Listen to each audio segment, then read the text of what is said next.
हरे कृष्णा दोस्तों, YouTube channel Akhouri Vineet में स्वागत है। और हम आज देख रहे हैं वीडियो में गोवर्धन परिक्रमा। ये आगे आप वीडियो में संपूर्ण देखेंगे गोवर्धन परिक्रमा। उसके पहले आइए एक भजन गाते हैं। मेरे बाके बिहारी लाल, तू इतना ना करियो श्रृंगार, नजर तोहे लग जाएगी। मेरे बाके बिहारी लाल, तू इतना ना करियो श्रृंगार, नजर तोहे लग जाएगी। तेरी सूरतिया पे मन मोरा अटका, प्यारा सजे तेरा पीला पटका। तेरा घूंघर वाले बाल, तू इतना ना करियो श्रृंगार, नजर तोहे लग जाएगी। मेरे बाके बिहारी लाल, तू इतना ना करियो श्रृंगार, नजर तोहे लग जाएगी। तेरी पायलिया पे मन मोरा अटका, प्यारा सजे तेरा काला पटका। तेरे गले की घंटी कमाल, तू इतना ना करियो श्रृंगार, नजर तोहे लग जाएगी। मेरे बाके बिहारी लाल, तू इतना ना करियो श्रृंगार, नजर तोहे लग जाएगी। जय गोविंदा जय गोपाला, मुरली मनोहर जग का लाला। मेरे बाके बिहारी लाल, तू इतना ना करियो श्रृंगार, नजर तोहे लग जाएगी। नजरे तो है लग जाएगी। यूट्यूब चैनल अखौरी विनीत के सौजन से आइए अब आगे चर्चा करते हैं गोवर्धन परिक्रमा के बारे में। हरे कृष्णा दोस्तों, यूट्यूब चैनल अखौरी विनीत में स्वागत है। और आज हम चर्चा कर रहे हैं अपने सहयोगी के साथ गोवर्धन परिक्रमा। गोवर्धन परिक्रमा जो 21 किलोमीटर की है। आइए यूट्यूब चैनल अखौरी विनीत के सौजन से बात कर रहे हैं। चलिए, दान घाटी से शुरू होता है। आइए अपने सहयोगी की आवाज सुनते हैं। दान घाटी के बिल्कुल सामने से ही हमारी बड़ी परिक्रमा शुरू होती है, जो कि 12 किलोमीटर की है। गोवर्धन की परिक्रमा शुरू करने से पहले आप सबको ब्रज भूमि को साष्टांग प्रणाम करना चाहिए और उसके बाद में आप अपनी परिक्रमा को शुरू कर सकते हैं।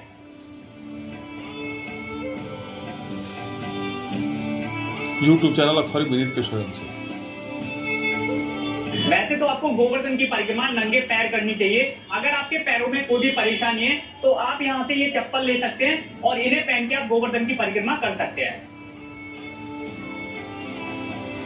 जितने भी लोग इस गोवर्धन की परिक्रमा को पैदल लगाने में असमर्थ हैं, उन सभी को दान घाटी से ऑटो और रिक्शे मिल जाते हैं, जिनके माध्यम से वो अपनी गोवर्धन की परिक्रमा को कर सकते हैं। और बिल्कुल साइड में ही आपको हनुमान जी के दर्शन हो जाते हैं।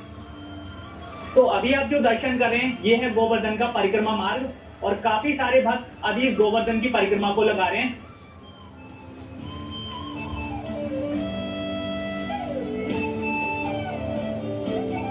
गोवर्धन की परिक्रमा 7 कोस यानी कि 21 किलोमीटर की है। इस परिक्रमा को 2 भागों में बांटा गया है। एक है बड़ी परिक्रमा और एक है छोटी परिक्रमा। अभी हम जो लगा रहे हैं वो है बड़ी परिक्रमा, जो कि सबसे पहले शुरू होती है।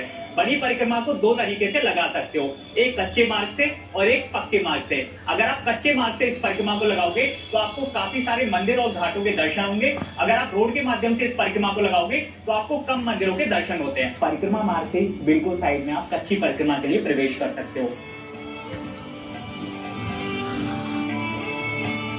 तो अभी हम इस परिक्रमा को रोड के माध्यम से लगा रहे हैं। परिक्रमा मार्ग में जो सबसे पहला स्थान पड़ता है वो है शंकरशन कुंड, जो कि श्री कृष्ण जी के बड़े भाई बलराम जी को समर्पित है। तो आपको इस स्थान के दर्शन जरूर करने चाहिए। तो चलिए आपको मैं यहाँ के दर्शन कराता हूँ। परिक्रमा मार्ग के बिल्कुल साइड में ही है शंकरशन कुंड और ये है यहाँ का मुख्य द्वार, जहाँ से सभी लोग इस कुंड में प्रवेश करते हैं। प्रवेश द्वार पे आपको दोनों साइड बलराम जी के विग्रह के दर्शन होते हैं। यूट्यूब चैनल अखौरी विनीत के सौजन से। तो अभी आप जो दर्शन कर रहे हो ये है शंकरशन कुंड और बिल्कुल सामने आपको शंकरशन भगवान के दर्शन हो जाते हैं। तो चलिए अभी मैं आपको शंकरशन कुंड के जल का आचमन कराता हूँ। बोलिए शंकरशन भगवान की जय।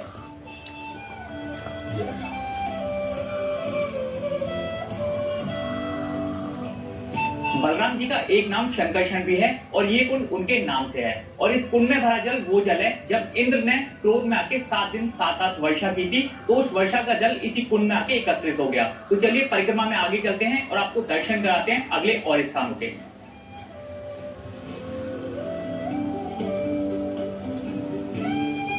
परिक्रमा मार्ग में जो सबसे पहला मंदिर पड़ता है वो है श्री साक्षी गोपाल जी का। श्री इस साक्षी मंदिर गोपाल को जी कान वाले महाराज। बाबा मंदिर के नाम से भी जाना जाता है। और यहाँ की मान्यता ये है, जितने भी भक्त इस गोवर्धन की परिक्रमा को लगाते हैं वो यहाँ पे आके श्री साक्षी गोपाल जी के कान में आके जो भी अपनी मनोकामना मांगते हैं वो जल्दी पूर्ण होती है। तो आइए आपको यहाँ के दर्शन कराता हूँ। कान वाले बाबा, यहाँ पे कान में बोलिए। बिल्कुल सामने आपको यहाँ पे श्री साक्षी गोपाल जी के दर्शन हो जाते हैं और साक्षी गोपाल जी के बिल्कुल साइड में आपको कान वाले बाबा के भी दर्शन होते हैं। जो भी आपकी मनोकामना होती है इनके कान में आके बोलो, आपकी वो मनोकामना जल्दी पूर्ण होती है।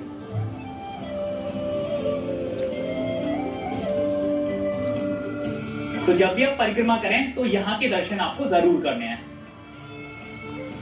परिक्रमा मार्ग, गोवर्धन परिक्रमा मार्ग यूट्यूब चैनल गोवर्धन की परिक्रमा को लोग नंगे पैर लगाते हैं, ऑटो रिक्शे के माध्यम से लगाते हैं। लेकिन अभी जो आप मेरे पीछे देख रहे हैं, काफी सारे भक्त इस परिक्रमा को दंडवत रूप में लगा रहे हैं, जो कि काफी कठिन परिक्रमा होती है। और इस परिक्रमा को लगाने के लिए कम से कम 6 से 7 दिन लगते हैं।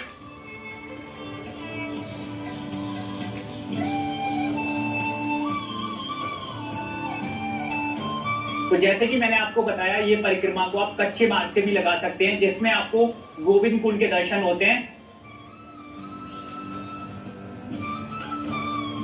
परिक्रमा मार्ग में जो अगला मंदिर पड़ता है वो है गोवर्धन बाबा का। और ये वही गोवर्धन बाबा का मंदिर है जिनकी पूजा हम दिवाली के एक दिन बाद करते हैं। तो आइए आपको यहाँ के दर्शन कराते हैं। तो बिल्कुल सामने ही आपको गोवर्धन बाबा के मंदिर के दर्शन होते हैं।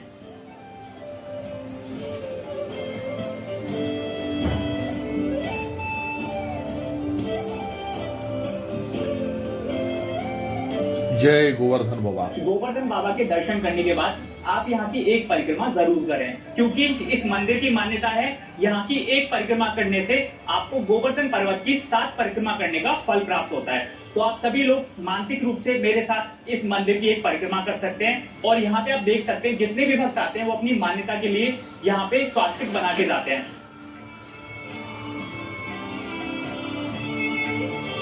और परिक्रमा मार्ग में ही आपको काफी सारे ऐसे भक्त मिलेंगे जो कि इस दंडवत परिक्रमा को एक अलग ही रूप से करते हैं, जिसमें आप देख रहे हो 108 पत्थर हैं और एक पत्थर को एक दंडवत परिक्रमा करने के बाद ये आगे रखते हैं। ऐसे ही करके 108 बार इस परिक्रमा को ही यहीं पे करेंगे। उसके बाद में एक स्टेप आगे बढ़ेंगे और इस परिक्रमा को पूरा होने में कम से कम 1 साल का समय लगता है। परिक्रमा मार्ग में जो अगला स्थान पड़ता है वो है पूछी कलौटा मंदिर। पूछी कलौटा हनुमान जी का स्वरूप है, जो कि यहाँ पे श्री कृष्ण भगवान के सखा के रूप में विराजमान है। तो जब भी आप गोवर्धन की परिक्रमा करो तो इस स्थान के दर्शन जरूर करना, क्योंकि यहाँ पे आपकी परिक्रमा की हाजिरी लगती है। तो चलिए आपको यहाँ पे दर्शन कराते हैं श्री पूछी कलौटा जी। पूछी का लोटा यूट्यूब चैनल अखर विनीत के सहयोग से हनुमान जी का साक्षात दर्शन। परिक्रमा मार्ग, गोवर्धन परिक्रमा मार्ग 21 किलोमीटर की। और ये देखिए खान पान। परिक्रमा मार्ग में जो अगला स्थान पड़ता है वो है जतिपुरा मुखारबिंद, जो कि जतिपुरा में स्थित है। इस स्थान पे गिरिराज जी का मुखारबिंद यानी कि मुख है। भक्त परिक्रमा करते समय इस स्थान पे दूध का अभिषेक करते हैं। तो आइए आपको यहाँ के दर्शन कराता हूँ।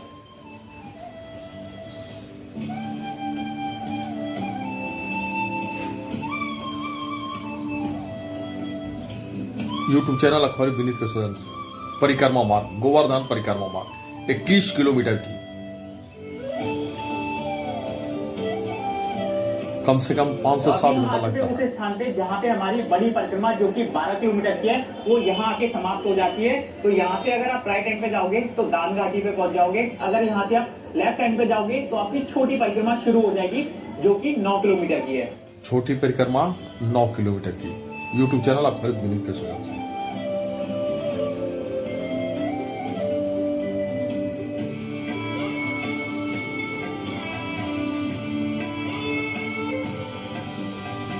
चार कोस की परिक्रमा पूरी होने के बाद अभी हम आ चुके हैं 3 कोस की परिक्रमा मार्ग के पहले स्थान पे, जो कि है चूतर टेका। इस स्थान की लीला कुछ इस प्रकार है। जब श्री कृष्ण भगवान ने गोवर्धन की पूजा करी थी, तब सभी ब्रजवासियों से गोवर्धन पर्वत की परिक्रमा लगाई। उस दौरान सभी ब्रजवासी थक गए थे, तो उन्होंने इसी स्थान पे बैठ के विश्राम किया था। इसलिए इस स्थान को चूतर टेका के नाम से जाना जाता है।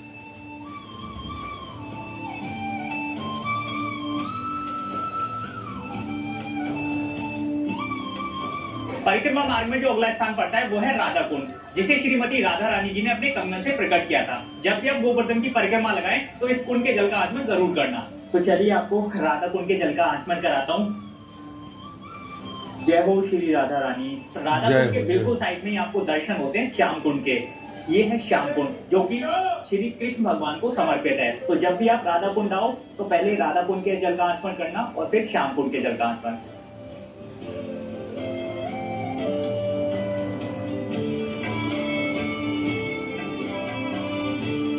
यूट्यूब चैनल खरी परिक्रमा मार्ग में जो अगला स्थान पड़ता है वो है कुसुम सरोवर। इस स्थान पे श्री राधा रानी और कृष्ण भगवान एक दूसरे से मिलने आया करते थे।